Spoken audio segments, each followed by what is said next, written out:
Good evening. Such a great atmosphere today. Thank you for coming. Last week was full of special events, and they continue today as an unmanned spacecraft carrying China's first lunar rover called Jade Rabbit. You knew that? Has safely landed on the surface of the moon. Just a couple of hours ago. When you go home, you're going to see it all over the news. However, the headline that stayed with me is Barack Obama's speech at Nelson Mandela's memorial service last Tuesday. Among the many words of praise for the man I call the legend of forgiveness, Nelson Mandela, President Obama said, "It took a man like Madiba to free not just the prisoner, but the jailer also." Free not just the prisoner, but the jailer as well. Freedom and peace start within us, in our minds and hearts.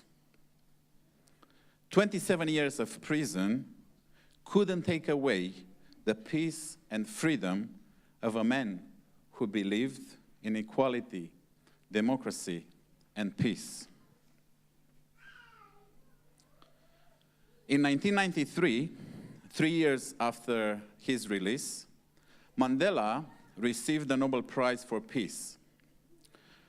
But he did not receive it alone. Most of us don't know the name of the other person. Some of them do, because they come from South Africa. Do we?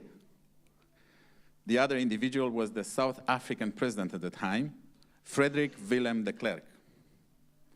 They both worked together to peacefully end the apartheid regime. Let me put it this way.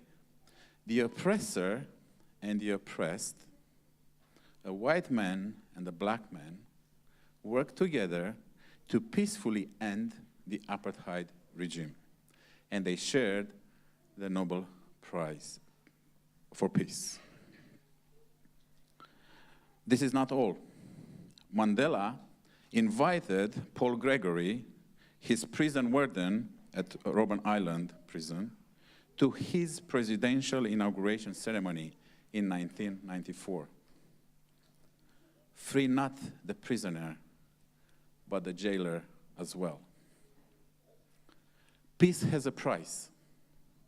It's quite expensive. It is called forgiveness. Forgive your enemy. Forgive your oppressor. Forgive your parents, your children. Forgive your relatives, your neighbor, even your spouse, if necessary. But most of all, forgive your jailer, your own self. Free this unusual jailer, your own self. There is no peace in the absence of forgiveness.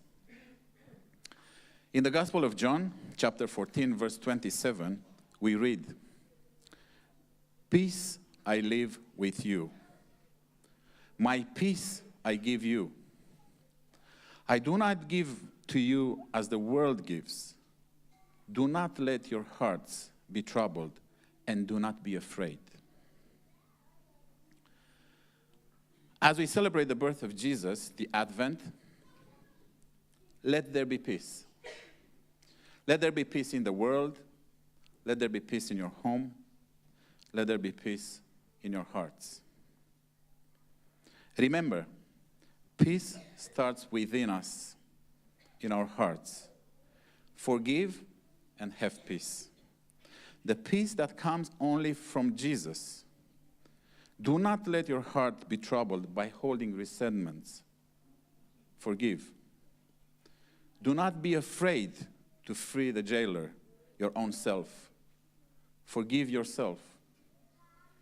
Jesus is giving us his peace, not as the world gives peace that needs to be maintained by soldiers and jailers. Jesus is giving us the perfect peace. All you need to do is to forgive. free not the prisoner, but the jailer as well.